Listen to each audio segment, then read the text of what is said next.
मनोहर जी और शांति जी की उम्र 65 पार कर चुकी थी।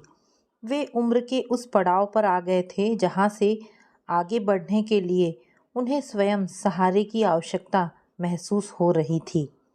शांति जी पहले ही बिस्तर पकड़ चुकी थी। ऐसे में खेत खलिहान को देखने वाला कोई शेष नहीं बचा था।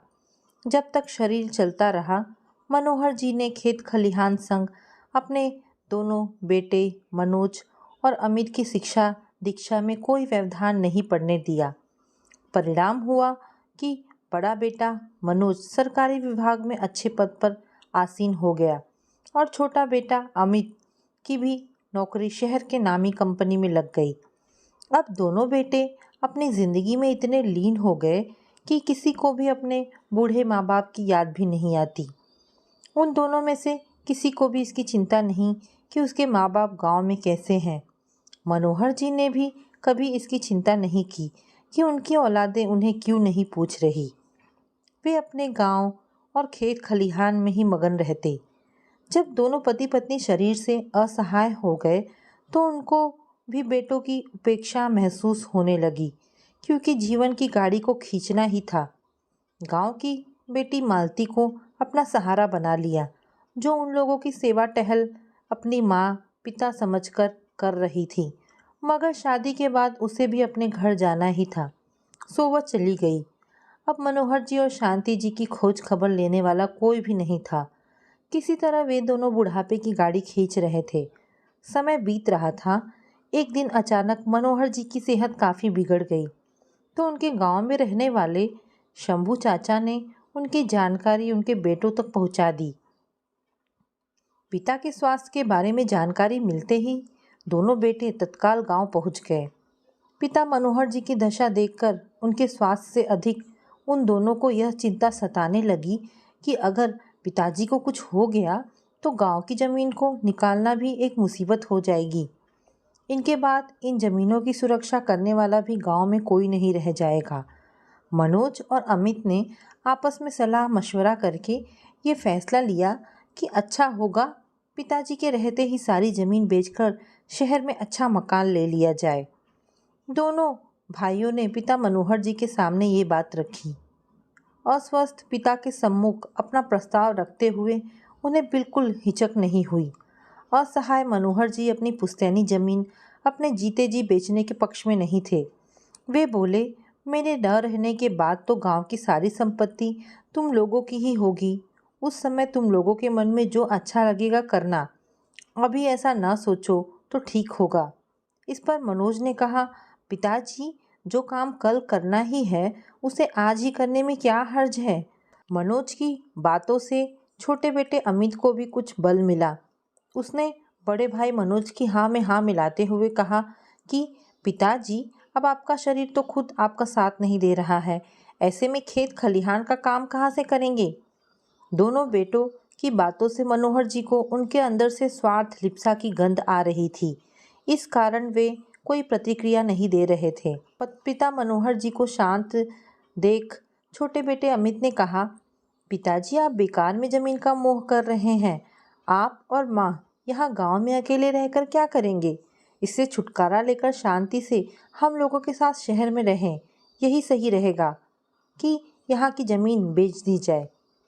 बेटों की बात सुनकर वे अब स्वयं को असहाय पा रहे थे। शरीर के साथ परिस्थितियां भी बेटों के असहयोग के कारण विपरीत दिखने लगी थी। ऐसे में लाचारी और बुझे मन से मनोहर जी बोले, ठीक है, जो तुम लोगों को सही लगे करो। पिता मनोहर जी की सहमति मिलते ही दोनों मनोज और अमित बहुत खुश हुए। दोनों उन्हें छोड़कर अपने गांव के जमींदार धनीराम के पास पहुंचकर जमीन बेचने की बात चलाते हैं। तो धनीराम ने कहा, बेटा इतनी जल्दी क्या है, पहले अपने पिता मनोहर जी को साथ ले जाकर शहर में किसी अच्छे डॉक्टर को दिखाओ। वह स्वस्थ हो जाएंगे तो स्वयं फिर गांव आकर जो करना उचित लगेगा करेंगे। मनोज और अमित को उनकी बातें नहीं जमी। उनकी स्वार्थ लिप्सा इतनी बढ़ गई थी कि उन्हें माँ बाप के स्वास्थ्य से अधिक जमीन से प्राप्त होने वाले धन की चाह दिख रही थी, जिसके सहयोग से भौतिकता की सभी सुख सुविधाओं को पाने की चाह मन में पाल रखी थी। ऐसे में किसी और की सलाह कहाँ से सुहाती। उन्होंने पिता मनोहर जी से कहा, पिताजी आप धनीराम जी से बात करके ज़मीन बेचने में अपनी सहमति दे दीजिए। मनोज और अमित की बात सुनकर मनोहर जी कुछ कहना चाहते थे कि उससे पहले ही छोटा बेटा अमित बोल पड़ा, पिताजी हम लोग तो ये सोच के आए थे कि आपको अपने साथ ले चलेंगे और वहाँ किसी अच्छे डॉक्टर को दिखाएंगे, पर बिना आपके यहाँ ज़मीन का सौदा कौन करेगा। ज़मीन जायदाद के कागज़ पत्तर उन्हें दिखाना होगा। अभी हमें शहर अपने काम पर जाना होगा। बात पक्की हो जाएगी तो सूचना दीजिएगा, हम लोग तुरंत आ जाएंगे। मनोहर जी क्या कहते, वह तो सोच रहे थे कि बेटों के साथ शहर जाकर अपना और शांति जी का ठीक से इलाज कराएंगे, जिससे जल्दी स्वास्थ्य लाभ हो। फिर शांति को उनके पास ही छोड़कर कुछ दिनों के लिए गांव आकर यहाँ का भी सब काम देख लेंगे। इसीलिए वे मौन ही रहे।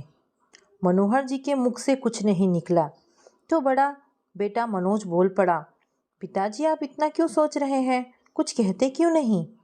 क्या बोलूं, छुट्टी खत्म हो गई है तो तुम लोगों को वापस अपनी नौकरी पर जाना ही होगा। हताश मन से मनोहर जी ने जवाब दिया।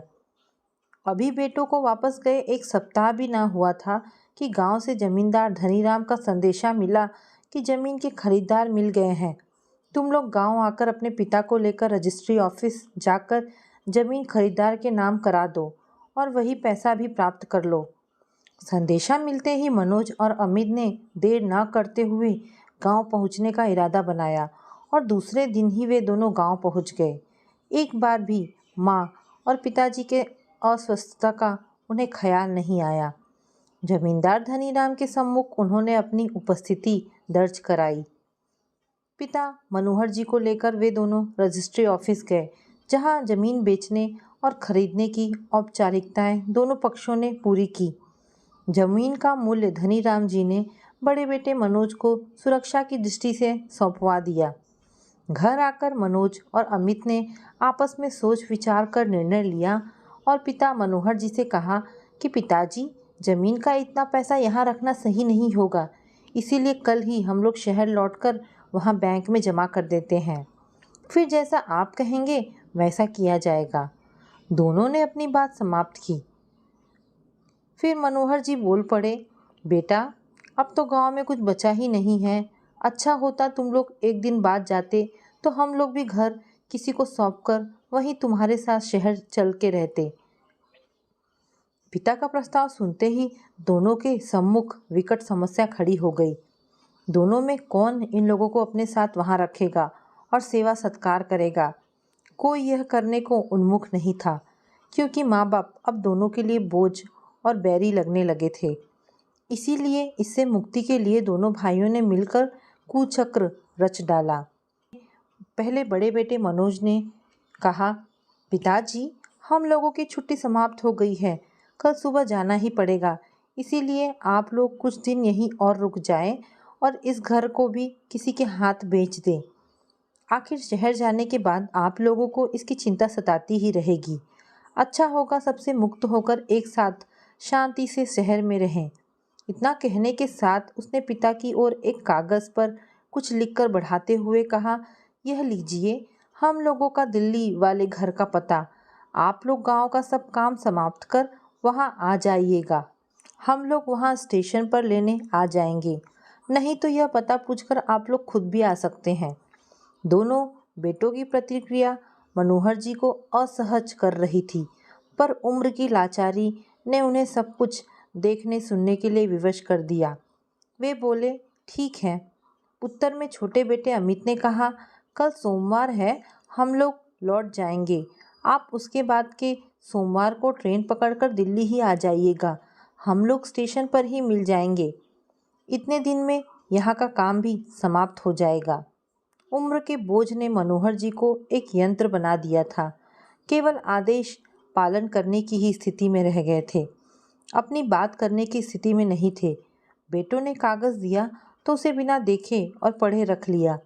वैसे भी उनकी बूढ़ी आंखें साफ पढ़ने की स्थिति में नहीं रह गई थी। सोचा कि जब दिल्ली जाऊंगा तो दोनों बेटों में से कोई ना कोई उन लोगों को लेने तो आएगा ही, फिर इसकी ज़रूरत ही क्या पड़ेगी। ज़रूरत पड़ भी गई तो किसी को दिखाकर पता पूछ लूँगा। दोनों बेटे वापस दिल्ली लौट आए। सप्ताह बीतता गया। मनोहर जी ने दुखी मन से घर की चाबी अपने पट्टीदार सेवालाल को देकर उन्हीं के सहयोग से स्टेशन पर आकर रामपुर से दिल्ली की ट्रेन पकड़ ली। जैसे ही ट्रेन उनके गांव के स्टेशन से चली, उनकी आंखों में आंसू आ गए। शांति जी ने उन्हें हिम्मत दी, यह जानते हुए कि यह धरती शायद अब फिर कभी देखने को ना मिले। दूसरे दिन ट्रेन सुबह ही गंतव्य स्टेशन पहुंच गई। मनोहर जी और शांति जी सामान के साथ प्लेटफॉर्म पर ही बेटों का इंतज़ार करते रहे। जब सभी सवारी वहां से बाहर निकल गई तो उन्होंने भी यह सोचकर कि छुट्टी मिलने में देरी हो गई होगी, इसीलिए जल्दी नहीं आ पाए। अच्छा होगा स्टेशन से बाहर होकर उनका इंतज़ार करूं।